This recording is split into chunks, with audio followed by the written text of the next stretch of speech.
What is happening, everybody? Welcome to the Trading Battle. My name is Chris Pulver. Nice to be with all of you today and hosting this amazing Trading Battle that we have today.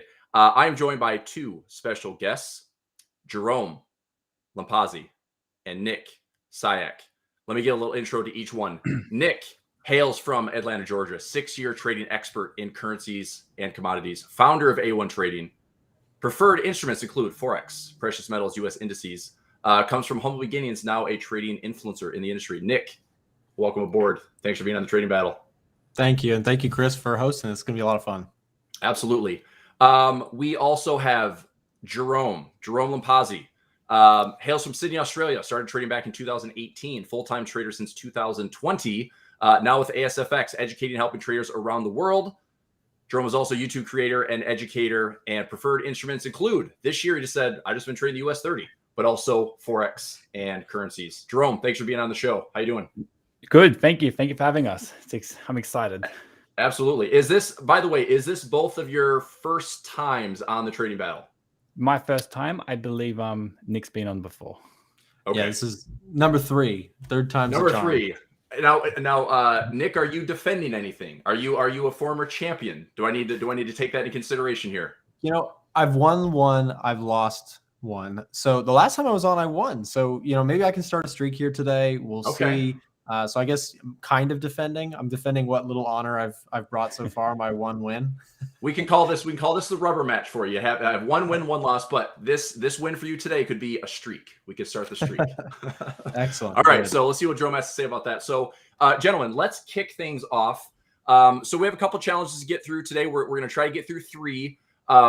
What is the preference? Are we looking to trade Bitcoin today? Are we looking to trade an index? Do you want to talk currencies? What are we going into? Again, it's pretty open. Let's have some fun. Let's be flexible. But what are you guys going to focus on tonight?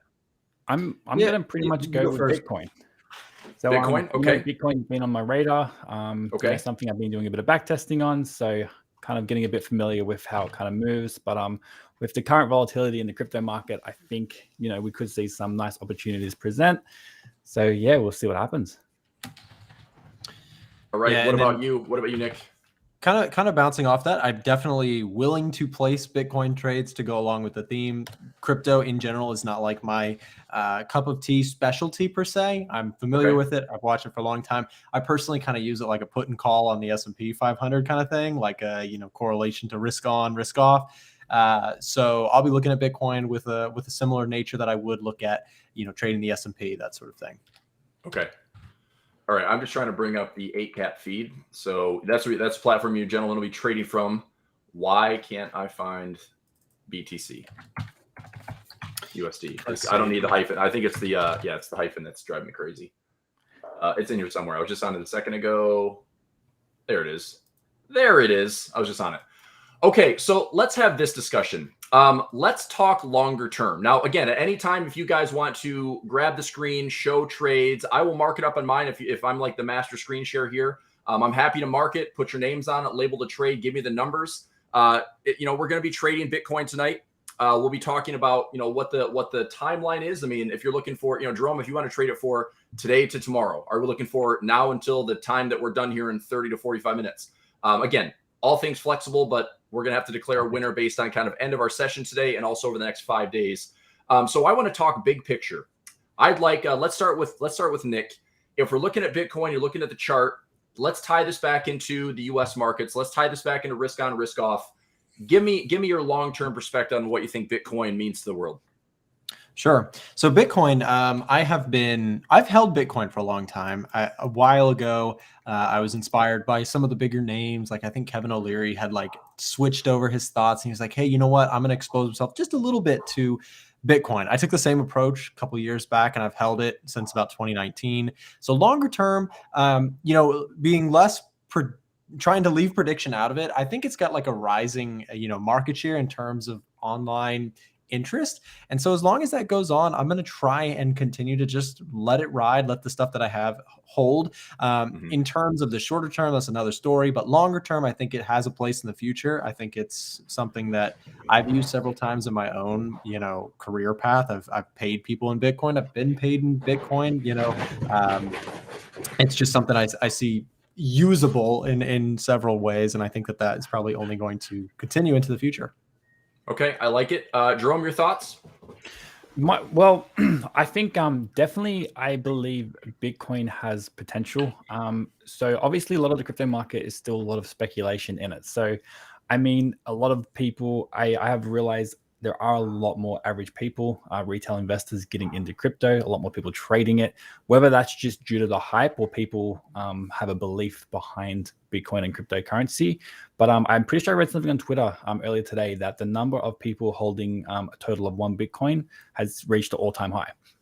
So definitely, obviously, with the recent dips and the crashes we've had in crypto, I can see a lot of people taking advantage of that and accumulating more crypto, especially Bitcoin. So I do believe that how it does have some type of purpose. Like Nick was saying, I've paid for things with Bitcoin before, and once again I've received Bitcoin. So it does have somewhat of a real world value to it. So definitely I see long term with everything that's happened with, I'm sure you've all heard of what happened with Luna and everything.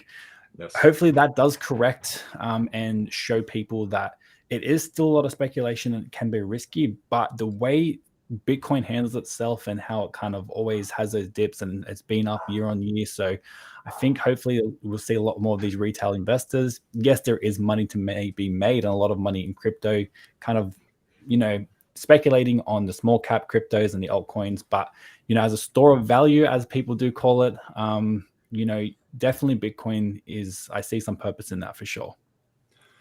Excellent thoughts from both of you. I wanted to say, as far as here's what I've said for the last couple of years. I was kind of the same way, introduced to cryptos, like started to know more, a little bit more about Bitcoin, explore a little bit more, but, I've kind of stayed in my own lane. I mean, I'm in a stocks and options trader for, stocks for 20 years, options for the last 8 years, Forex for the last 12 years, 13 years, 14 years, 2008.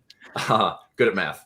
No, but I've said for the last few years, like I didn't really start getting involved in cryptos until like 2019, 2020, tracking it very closely in 2018 at that peak at 20K. I waited for just a simple, we want to talk technicals tonight. If we zoom in here and we talk about that technical correction, it was when the CME created the futures market around Bitcoin.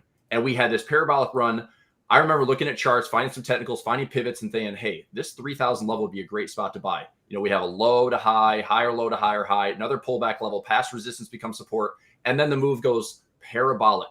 And this was, I distinctly remember this because it's kind of a, where were you when? And I was on vacation, holidays for me. I try to get out of I'm up in Michigan. So trying to get out of the winter. And this whole time we're watching it creep up towards $20,000. And I mean, again, it's like where's it going? Nobody knows. And it's just like, that looks like a bubble, right? It looks like it's overbought. It looks like all these things where you feel a little bit uncomfortable buying this high. So here's what I did. I waited for the high, low, lower, high, lower, low correction. And there was perfect symmetry right there. I started to get in Bitcoin at this area. So, I mean, I'm fortunate just being around in the trading arena. And maybe we're really, really fortunate and lucky that we've been trading for, Nick, you've been trading for 6 years here and, Jerome for the last 4 or 5 years, but how much have you both experienced in the last 6 years, the last 4 years? Like, I'd say that you have both went through a crash course of highs and lows and volatility, and you probably learned more in the last 4 to 6 years than, look, I've been trading for 20 plus years. It has been, every year is a different challenge. Every year has its own, ups and downs. And that's why, this show is so perfect to call it a trading battle, because that's what we're constantly doing from, year to year. It's us versus the markets. I mean, we can sit here and have fun together, but it's us versus the market. So if we're trading Bitcoin, all I was going to say was this. I tell everybody, if you're comfortable risking 100% of what you put into crypto, then take the risk. Like, that's what I'm saying. I mean, family, friends, anybody that's interested, if $1,000 to you doesn't change your life, if you lost it all, $10,000, $50,000, if you can part ways with it and literally turn it to zero and be okay with that, I would park that money in Bitcoin as the potential asymmetrical trade of who knows what it is. Speculation, is it 100 grand? Is it 250? Is it $1 million? We can shoot for the sky or whatever, but we just don't know. I mean, it is a lot of potential, a lot of hope. I will say this: there's a lot of really terrible things going on in the world. And I will say there's some optimism that comes with talking about cryptos and talking about what it can actually do, you know? So on a positive note, I really like that. And I know that, today you guys are trading for two great charities. We have, what do we have here? Where's my, Beyond Blue and the ECPA. So, the EC, is it just acronyms, ECPAT, or is it, you want me to call I've always something? said ECPAT. I've always said okay. ECPAT. I think that's the way of saying it. Okay. Well, I have it right here. So for any proceeds of trading profits, ECPAT and Beyond Blue. So good stuff. We'll talk about that later.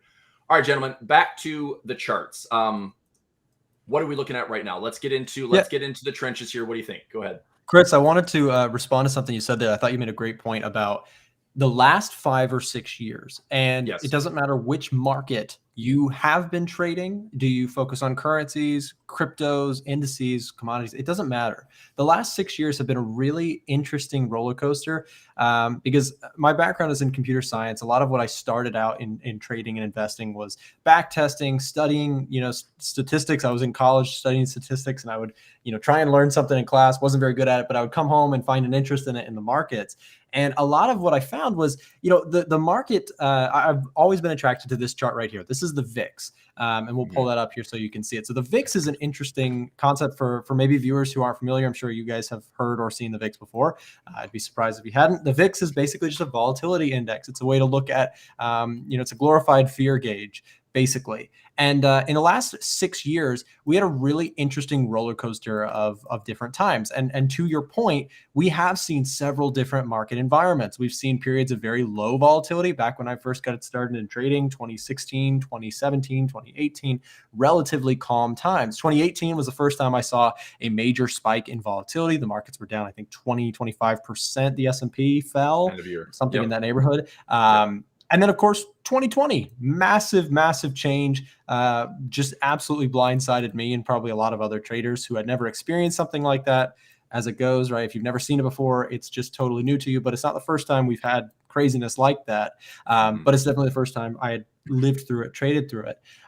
So regardless of whether you are trading or investing, that change in volatility is something that every trader, every investor can only truly learn through experience when you go through it and when you experience it firsthand.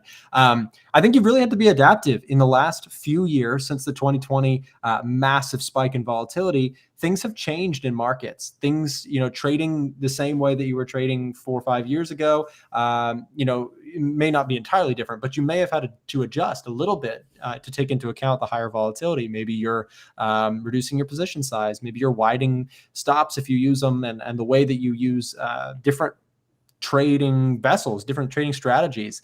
You've kind of had to be a little bit adaptive. So I just wanted to respond to that. And this volatility, yes, it's on the S&P 500, but it's been impacted everywhere. Right now, we're seeing the S&P 500 take a massive dip. And along with it, it's no doubt in my mind that that's the same reason we're seeing crypto fall off a cliff. Unfortunately for the crypto bulls, the issue that I see, and I'm a crypto bull myself, unfortunately, the risk on nature of Bitcoin doesn't escape right now, at least, the S&P 500's drop. So when we take a look at, SPX 500,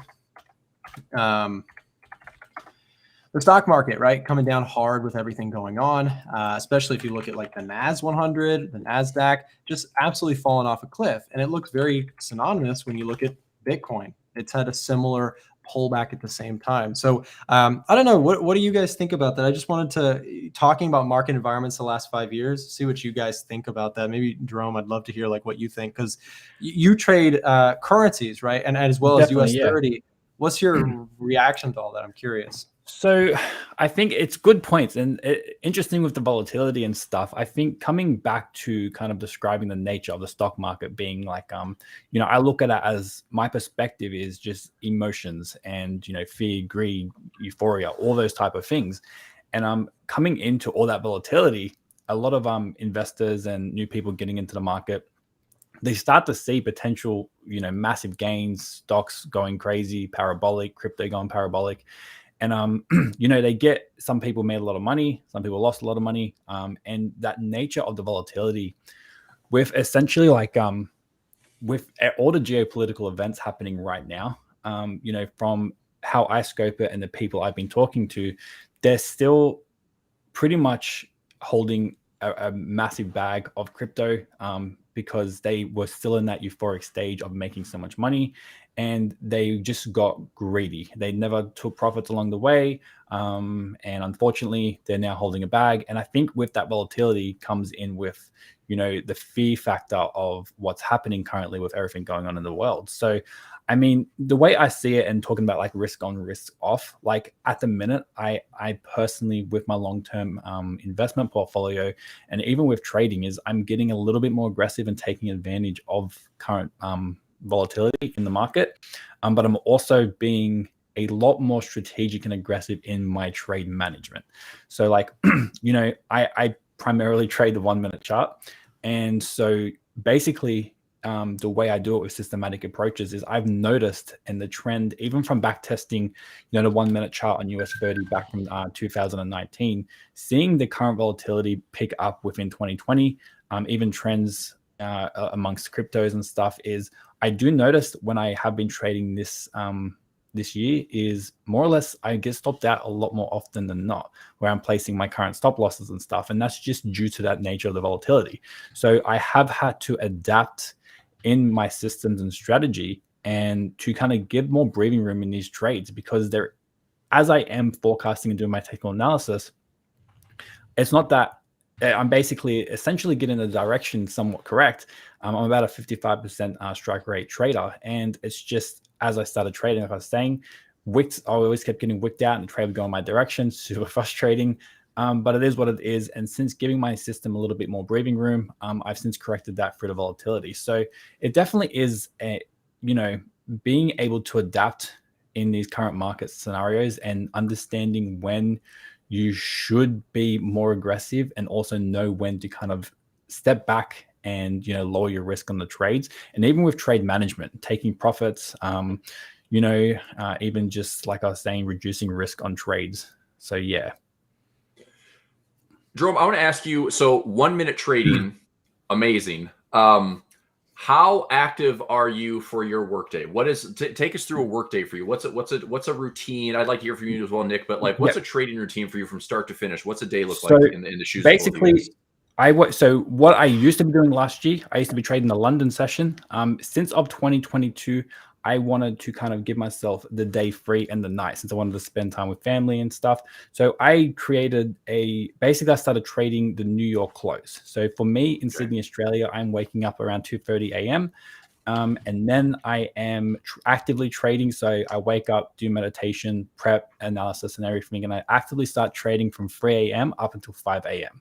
And they're the 3 hours that I'm focused in, watching the charts, you know, listening to an audio book in that period, trying not to distract myself too much, because when you are trading the 1 minute chart time frame, you can't really slip up too much, because you can really kind of sabotage your reward to risk if you are, you know, a few seconds late on your entry, which has happened sometimes. Sure. But yeah, so that's my routine. So I'm actively trading from 3 hours, from the hours of 3 a.m. to 5 a.m. And then essentially I am, after that, you know, I'm spending some time with my wife, we're having coffee, going for my morning walk, the gym. I come back to the desk after I've kind of stepped away from a bit. And then I review my trading for about an hour. I'll go through what's happened between I've been away from the desk. If I grade how I was, my emotions, if I missed anything in my analysis, and I'm really kind of focusing in on making sure I am following my process and my trade plan to a T. And I'm also marking up any potential entries that I can just put in a folder to adapt and make sure, you know, I'm tracking with my back testing results, and also keeping up to any market shifts, or if the market dynamics are changing, I can kind of steadily track those as well. I love it, man. That's so interesting to hear that you're for you up that early. When I first got my start in Forex trading, 2008, I was doing the same thing. So it's weird. It's like I was in the States getting up at 2 a.m. trading the London Open and trying to get the big blast off high volatility Frankfurt Open, London Open. And I have since changed where I'm more of an investor in Forex. I have enough capital where I'm trading. I will build positions. I'm literally holding Euro Swiss long. I've been holding it long for like 6 months, and I've just been building. So when it's done and it's pay time, it's great. But obviously, like the trade size, the equity management, both you guys have alluded to, it's the most important thing. Nick, I'll turn it to you. I'd like to hear your routine. And then, gentlemen, let's get to the trading. I've got some charts up on Bitcoin here. I want to see what your thoughts are. But Nick, a little bit about your routine. Do you get up at 2 a.m. too? I at one point, it's funny you mentioned that, Chris. So I mentioned I'm into software development and stuff like that. And at one point, I had built this MetaTrader-based expert advisor that would essentially trade news events. And a lot of the news events that it would trade would be the London session, right? Big GBP, CPI numbers or things like that. And it was a really silly idea because the spreads of news events are just ridiculous. But, you're talking about, for me, this was like early on in my days. I was like, well, you know what? Theoretically, if you could, buy something just as the news hits, it flies in your direction, your risk reward would be incredible. You could have a bot do that. So it's instantaneous. I'm sitting there thinking I'm outsmarted the entire market and getting up at 2 a.m. to watch the bot go off, thinking I'm going to be counting my cash by the end of the morning. But, of course, things didn't last. So, slipped and straddled. And I was going to say you're about 10 years too late because brokers got really smart when it was guaranteed fills, guaranteed stop losses, 200 pip daily trading ranges on, a non-farm payroll. Like those days are long gone. So idea. It's funny. Like I think everyone has that same type of learning echelon where you're just going through tier after tier of like taking more information, trying to find an edge. And it's funny, like we all identify with like similarities in our journey along the way. Yeah. I didn't mean to cut you off, but that's super fascinating. Yeah. I think I also missed the carry trade arbitrage days as well. That's another one I really wish I had caught on. So how about this? Brokers. Is it coming back? I mean, we're finally for the last, since 2014 to 18, the Fed had its rate hike cycle, even though they do a lot of jawboning, they all do. 2020, the whole world went back to zero, right? Every central bank cut rates. We go to zero. They're now starting to come off of zero. We have this disconnected monetary policy around the globe. I would like 8 caps feeling on this. I've talked to Martin about this and the team. Let's say that the Fed does get to 2.5% this year. Let's say that the Bank of Canada, let's say that the ECB comes off of zero for the first time in almost a decade. Are we going to talk about the RBNZ, the RBA being at 2.5%, 3%? Do we actually have a carry trade opportunity that brokers will allow us? I, for one, would love to hold dollar Swiss long. I've been dollar Swiss long for a year, and I just got paid recently when it finally broke after a year of consolidation, went from 94 to parity. Great. Yeah. But it's like I waited a year to get that trade, and I had to pay a broker every single day, even with a positive swap, and I got nothing for it. So it's frustrating to be like, 10 years ago, I was a carry trade king. I love low volatility, how the markets have changed, boys. Sure. I think like in the last couple of years, the only place you could really get it are with like exotics, which, terrible spreads. And good luck trying to hold short Turkish lira, right? When it goes up 80,000 pips, you're like, well, I'm making 14%. No way. Exactly. No way. Just to finish your question, just real quick, I basically trade about an hour a day. I run a media company. We are trying to build like a little news station for Forex. We have 5 people in an office in Atlanta, and we also build software development tools. So carrying on with my stuff, we built a lot of scanners and things like that. So my day consists a lot of software dev teams and marketing teams and content teams. And then, I fit trading within. So, we kind of mentioned beforehand how crazy a day can get. Sure. It gets pretty crazy. So, but I love what I do. So about an hour a day. So let's get to some trading. Yeah, exactly.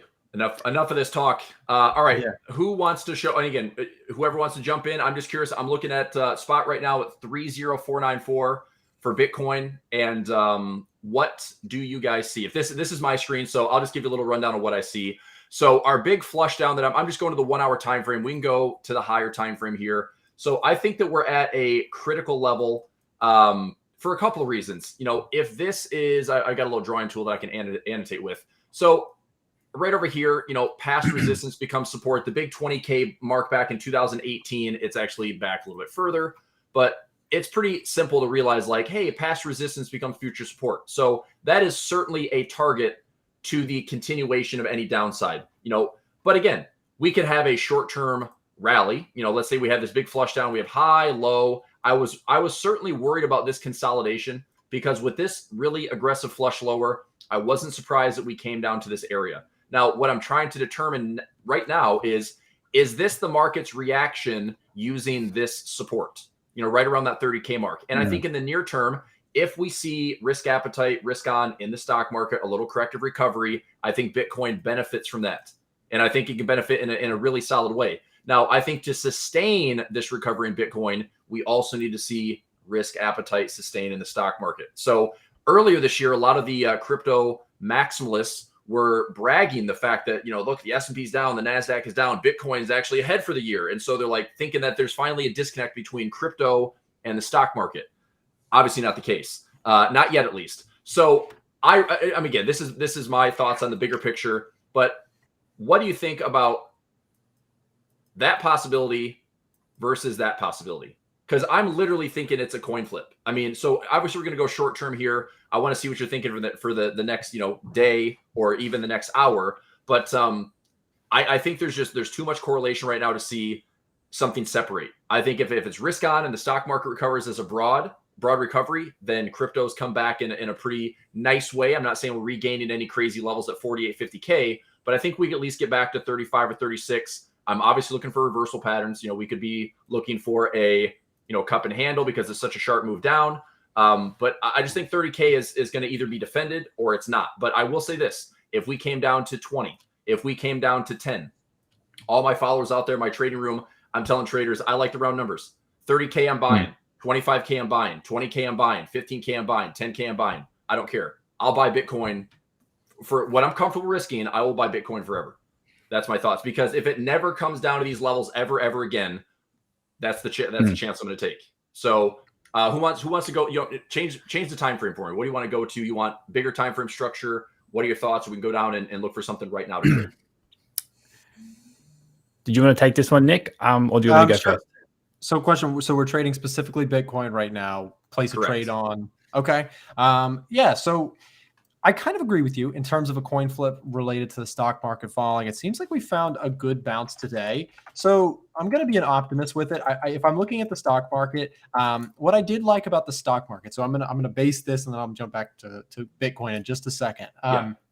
What I liked is that this concept of just pump and then a flush over and over seems like we may have very tentatively broken that pattern for now. And, we're still, I would call a pretty aggressive seller's market. What was resistance here though, however, has kind of broken out. You've got a very simple kind of concept here where we saw this level hold, right? Several times in which, it was offered up to the market and the market said, hey, you know what? We don't want the risk, sell stocks, do it again and again and again. I was talking about this earlier today in my streams. We have seen this pattern just so many times recently. It just seems like the stock market cannot catch a bid. So when we come in it today and we see price punch through that area where we were struggling previously, to me, my first reaction is, okay, don't get too hyped because I've seen this story play out too many times. My stock market portfolio is, I'm trying not to be too optimistic, but I do like what we saw. We saw a break. We saw a punch through this level. We even saw a retest back into this area and we held that. So to me, as we go into tomorrow, if I had to pick a direction, I would say optimistically, I think we have potential to continue higher. And if we do continue higher, we've got, thresholds like, where is this? I'm looking at 41.53 on the S&P, and perhaps even by the end of the week, maybe even going into next week, could see a retest of 4,300. So it's a bit aggressive, but in terms of a bullish breakout, I like the chances here. The risk reward seems pretty good. So jumping back to Bitcoin, if I'm looking at this and I'm saying, okay, well, similar concept. We've been seeing some attempts at a higher low, higher low, right? And the idea, we haven't seen the same punch through that I would have liked to see, like something like this, right? Breaking through structure, simple stuff like that we saw in the S&P. I'd still be willing just based on my S&P 500 idea. I think that's going to lead Bitcoin personally. It's a much bigger market. It's a much bigger focus, and Bitcoin will trail along with the Wall Street boys or not, the Wall Street bets guys. They'll probably pile in if the stock market's up. So that would be my take. So they're the major influencers now. Wall Street Bets is that prominent in the world. Well, actually, I kind of take that book. Those guys have gotten so smoked that I don't think they're around anymore so much. It's a little sad. I would agree with that. Yeah. I honestly, in a very malicious and vindictive way, I think that's why some of this like tech flushing and how violent things got. I almost feel like this was the payback for the bull market geniuses we've seen the last couple of years. If you had the courage to buy something in 2020, you were rewarded handsomely. Like more so than I've ever seen. I mean, look, I traded through the dot-com bubble, 2008 financial crisis, and it was just passive dollar cost averaging. The market recovers. But it was a wild 2020. I mean, I was bearish going into 2020 just based on where we stretched through 2019, but nobody, and I have not met anybody this day that said COVID is the reason that we're going to crash. So there was a lot of things already lined up. COVID was the bow tie on top of the, the giant boulder sitting on top of the cliff that was about to fall anyway. But again, how quickly did the world react to that V bottom? It was insane. And the fact that you had a 10-year discount on the entire stock market and the indices, anything you want to touch, if you had the courage to buy it, holy shnikes, it was a great opportunity. But that lasted all through 2020, through most of 2021. And it wasn't really till November 2020, Thanksgiving time, we saw the deleveraging start to take place. And that's when things really started to change. So let's go to Bitcoin. Nick, Jerome, do you want to trade it? And if so, where? Give me some levels. So just in the nature of kind of getting a trade on the board, I'm just going to take the trade. I don't think it's in terms of like a perfect actionable level. I'd probably wait for a little bit more of a decline, but just in the nature of trying to get some trades on the board, I will take crypto or Bitcoin long because I think crypto has potential to swing higher. So I'll just take the trade mostly off of just, like I said, my idea with the fundamental side, or the S&P related side. So I'm just going to try this out. I've never done it on tradingview.com with 8cap before. Let's try it out. Let's see if it works. It did work. There we go. We got a long position open. What's your fill? So I just did market order right there. Open. I didn't put a stop, so I guess I could adjust that. But there we go. We at least have a trade on the board here. All right, Jerome, what do you want? You're going to follow suit? You going against him? You got actually a little dip because he's in at 62. Yeah, I know. I know, right? I got a bit of catching up to do. So I think you guys are pretty much like you said, 50-50, but following, the overall trend and just doing how I do analysis and stuff, it definitely is telling me that, a long buying it does make more sense than shorting it at this minute. Especially on the 1 hour, like I'm looking at, you got a set of bullish divergence here. And then you also got another set of bullish divergence looking in here. So I think, and then you got multiple breaks of the 50 EMA and then coming down to just overall market structure, where, like Nick was saying, it is making higher lows. So you can definitely make the case of that. It is more or less trying to push higher. Whereas if I was to take a trade, I was looking at this earlier based on how I trade my technicals and even jumping down to the 1 minute to refine my entries and how I trade and scalp these moves with a very systematic approach. Definitely. I think, is it optimal? Definitely not, but it does make sense. And if I was to place a trade, obviously, I would like to see a bit of a pullback to get in at a better entry. But in this case, I think I am just going to buy it as well. And placing a trade, I think I can just do something like this. Where? Okay, just give me the number when you're filled. Nick, I had you at 30462. Is that correct? Let's see. Let me pull it up just so I've got it. It is long at 30462. Correct. Yes. Cool. All right. And then Jerome, when you have yours up, let me know the number that you get filled at. Like, should we go full margin longs? Well, I want to ask, let's talk about some potential levels. If you're like, neither of you love this current price. Would you consider, a partial position now and maybe a partial position lower? And I want to talk about some exit levels. Some, we have stop losses. Like, let's walk through the whole trade for the watchers today. Yeah. I'll let Jerome finish his thought and then maybe I'll add to mine. Okay. All right. So I got in at, let me just bring up the ACAP. So my fill price was 34.49. 449. Okay. So just a slight head start. That's pretty close. Now let's talk plan. So are we using a stop loss? Are we going to level in? Are we liking profit levels just as high as Sunday to Monday? Are we trying to hold it a little bit longer? Like, give me some targets that you guys are looking at. Ideally, I would look at taking a 2-hour take profit, or most recent structure to do like any trade management, like moving my stop to break even or anything like that. In this case, since we are doing it for Charity and we are basically looking to hold this, I think I might hold it and see what happens if we get any volatility to the upside. And yes, for a stop loss, I am just using this most recent low point just over here. Okay, so very tight stop loss. Yeah. Okay. So from based on that stop loss calculation, are you just simply going after like a 2-to-1? Is that what you like right now for Correct? Like, yes, I'd be looking battle? at something like that. Okay, makes sense. Nick, what about you? So so I'll talk a little bit about my thought in terms of stop loss placement. So I do tend to use a stop loss in the form of trying to be a trend follower. Usually, what I'll do is I have a capped risk. So if I take a look at Bitcoin, for example, I have a capped risk but an unlimited upside. So in terms of where we could go with this. In terms of a stop loss, I really don't want to see it go underneath the low that we formed here, right around 29,400. If that happens, I'll probably be out 29,200. I definitely went full margin, boys. Here we go. So we went long on Bitcoin there with 0.75 lots. So we're in it to win it here. Now, in terms of where we could go, so I'm not going to take the trade off per se.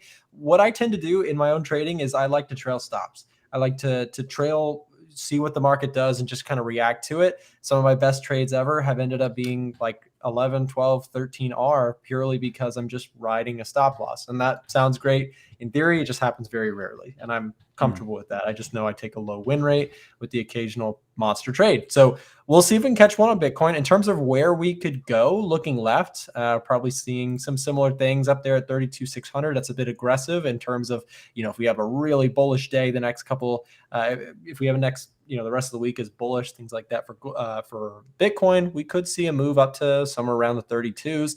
And that could be an opportunity to kind of start trailing that stop loss and lock in some more on the trade. I like it. Any thoughts on 37,000? Nick, that could be right up your wheelhouse for a trailing stop. Is that too far away? If we go 5 days out, yeah. So 37,000, if that happens in 5 days, we're going to have some real volatility expansion, but it totally could happen.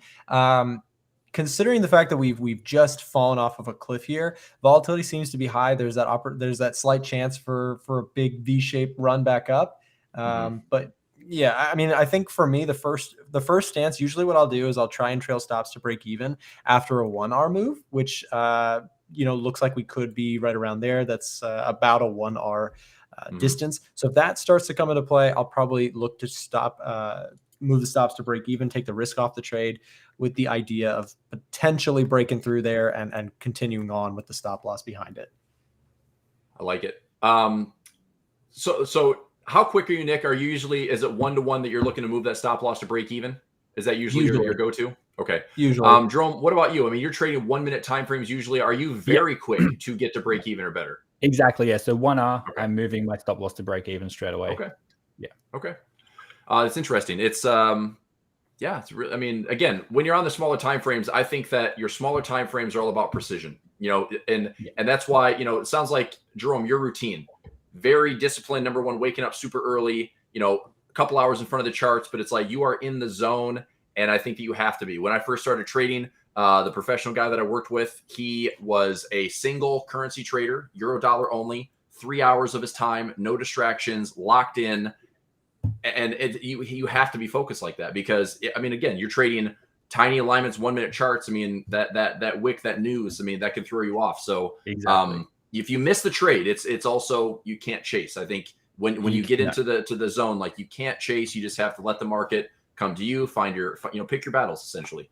So, yeah, all right. exactly. So both of you 1R to move stops to break even or better. I like it.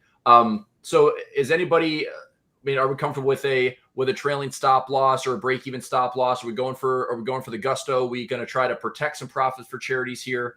Because I heard 31.5 thrown out, 32,000 thrown out. Does anybody want to be break even, let it run? Just curious. I'd be more inclined to, I'll just play it by what I see. Sure. I have been doing a lot of testing of trailing stops. I am the type of trader that I struggle emotionally to kind of really let those winners run. And as I was testing trailing stops when I was doing my back testing, like Nick was saying, there was some trades in there that where I looked at, I'm like, that can't be right with the P&L. But then when you go back, you make sure you did like taking the trades correctly, and if you do catch those runners, it is really exponential in your account growth. So you know, they don't come often, but when they do make sense to be involved in those and letting that kind of stop trail behind price. So in this case, like, you know, with Bitcoin, 100%, like we could easily see with the volatility in Bitcoin, we could easily see something run, and it would be a shame not to take advantage of that. Sure. And just looking at, I mean, let's say we get a move to, you know, 31,400. That's almost 3.5% move. I think that's doable. I mean, if we have a 1.5 to 2% day like we did today, I mean, there's recoveries for the indices. I mean, 2% up in the SPY. Qs are up 2.59, Dow's up 1.34. I mean, that translates pretty nicely into to cryptos. I mean, from the low to right now, we've had a 20%, 19.5% recovery. So there's certainly volatility available. I just wonder, do you think that the big flush scared the crypto bulls? Do you think this kind of was that kind of the slap in the face, the punch in the nose, where it's not just full throttle gas, gas pedal to the floor, just all in? I mean, it's not diamond hands when you're just getting smoked for 6 weeks. Yeah, a lot of people got humbled, and I think it has probably shaken a few people out of the market. It has definitely steered a few people away, big investors. But then again, a lot of people are looking at this as a good buying opportunity. Like you're saying, if Bitcoin doesn't come back down below those 30,000 levels, like, it makes sense to kind of start accumulating at this point. So once again, it all comes down to fear and greed, and it depends, especially in times of uncertainty like we are in now, with everything going on, all the geopolitical events and everything like that. I feel like we won't see much of a rally, but then again, something could surprise us. So sure. All right. So we have trades on the board. Nick at 30462, Jerome at 30449. Jerome, you're sitting right around break even. Nick's just upside down a smidge. Are we going to set any limits today before we go? I'm just curious here. Yeah, I'm going to start getting some charity talks, and we'll get you guys to share a little bit on how people can find you and follow you out there.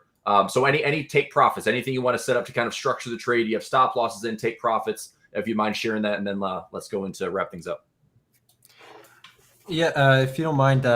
So Chris, we have the second challenge. I think we kind of danced around the topic. Yes. Would you mind just reading the second challenge, just so I can try and give you an answer to follow up with what you just said too? Sure. So second challenge is, it's really a preference. You scale out, you scale in. Neither are we leveling in. So it's just kind of, how you the anatomy of your trade, how you walk us through. How do I get in? How do I get out? And let's refer that to stop losses and take profits. And are you a multi-position holder? Are you a single entry holder? We heard 1 Rs and 2 Rs and letting trailing stop losses run. So let's continue that conversation for that challenge, because right now it seems like single entry, right, for both of you, a stop loss. Both of you sound like you're willing to move stop losses at a risk reward of 1-to-1 and go to break even. And I want to see where you're letting those profits run, whether it's a trailing stop loss or you're just going to say, hey, if it hits here, let's make some money for these charities, Yeah. So to answer that, usually what I do is I do trail stops, as I had mentioned. We had talked about, do you scale in, do you scale out? How do you exit a trade, basically?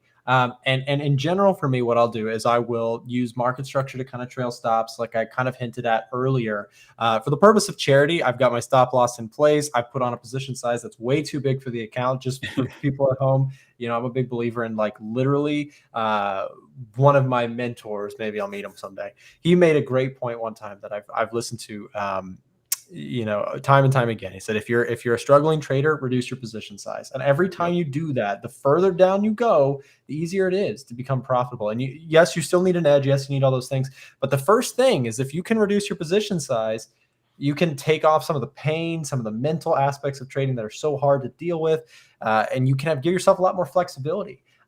So often when you trade like I do, right, where if I can show you guys just visually, a trade, right? You never know when you enter a trade what the end result's going to be. Is it going to be a massive run to the upside? Are we going to see Bitcoin, head right back to the highs in the matter of a year? It's possible, but we don't know, right? There's no certainty in markets. Otherwise, we'd all be super rich and easy, right? But the thing is, with trades, anytime I enter a position, there's a tail end on both sides.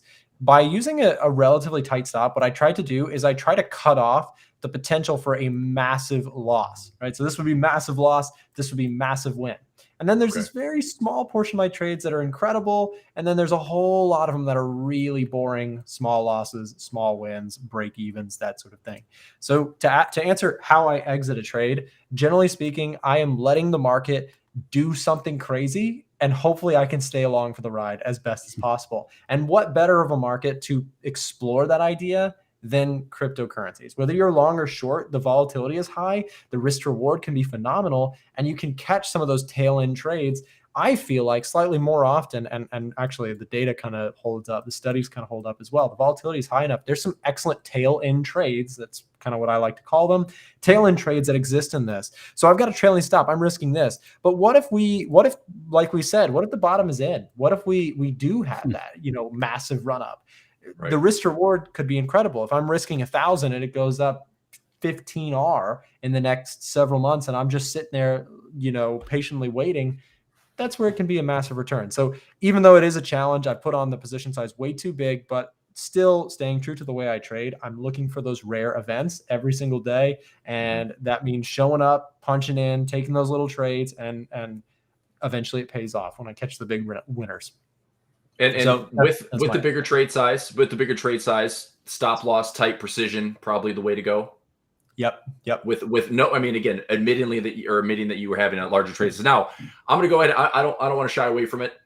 Nick is calling out Rob Booker. That is the mentor. I'll make that happen. I'll get you guys connected. I'd love for you to meet him, and he's a great guy. So Rob's been on here. We've done the battles together. I've hosted for him and stuff. So we'll give him a shout out. And Jerome, let's go with you. Scaling in, scale out, and then I want to give you guys a shot for the charity shout out, and then we'll close it up.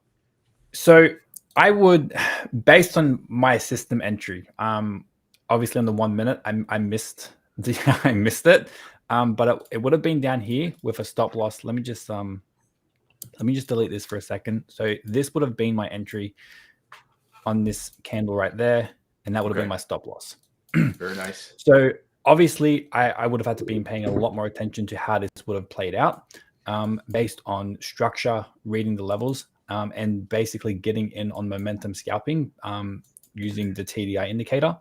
I would have been something in like that. So obviously if I was scaling now, I'd be at a much worse price. And especially if I'm using a much wider stop loss, like the one I'm using down here.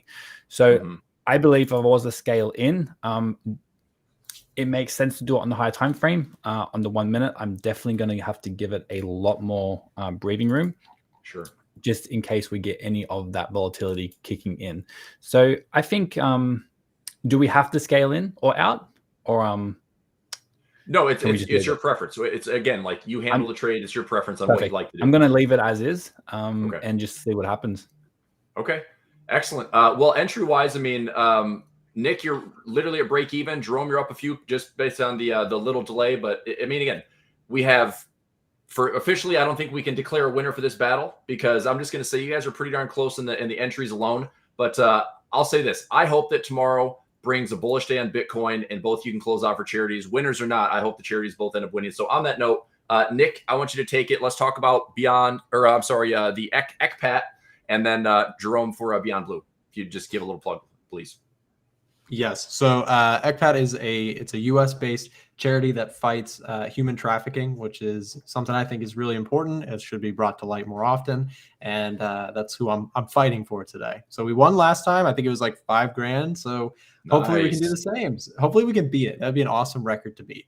That would be a great, and to give you a little streak. And before you go, to sign off, where can people find you? A1 Trading, but tell us about where they can find you, follow you. Yes. So you can either hit up our website, a1trading.com, which is our news site, as well as you can find me on YouTube, Trader Nick. We also have a YouTube channel. Our team channel is A1 Trading. Perfect. All right, Jerome, your charity Beyond Blue, and where can people find you out there? Perfect. Yes. So people can find me on Instagram. Please don't look me up on Instagram. Go on either YouTube to find me. I have a lot of scam accounts, and it's just ridiculous. So go on my YouTube, and you'll find all my videos, and you'll find all the proper links there. And even if you do find a scam account, if you zoom into the photos, you'll see watermarks of my actual real Instagram handle. And my charity of choice, Beyond Blue. So they obviously are fighting for, anxiety, depression, mental illness and stuff like that. And I just think, over the past 2 years, like even myself included, especially when I went trading full time, I just noticed a massive difference in my mental health since I wasn't interacting with anyone. I was working from home. So I feel like that was a very important cause to kind of fight for, and something I've been contributing to as well personally. So I feel like, mental health, everything like that is very important. So yeah, that's my charity of choice. That's great.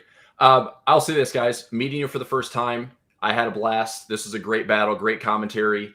Look, everyone, like if you're following 8cap, if you're following Trading Battle, there's social plugs, channels. These are a lot of fun. You don't understand how good these traders are coming to these battles and how much talent is coming in. Like, these are people that are doing it for real. So if any aspiring traders, any investors out there, I will say this: there's no better time to be a trader and investor than now. 2 years ago, I was saying the same thing. Last year, saying the same thing. Even right now, when it's like times are tough, things are scared, there's fear and uncertainty, it's still a great time to take control of your financial future. And you can do it with trading investing. These guys are trading currencies, they're trading commodities, they're trading indices. You can trade stocks, you can trade options, futures, Forex, whatever. Just learn. And these two gentlemen here are available to teach you. So check them out. A1 Trading, ASFX. On behalf of 8cap Trading Battle, thanks so much. I'm Chris Pulver. We'll see you next time. Take care. Thanks a lot. Great battle, guys. Perfect. Thanks for having us.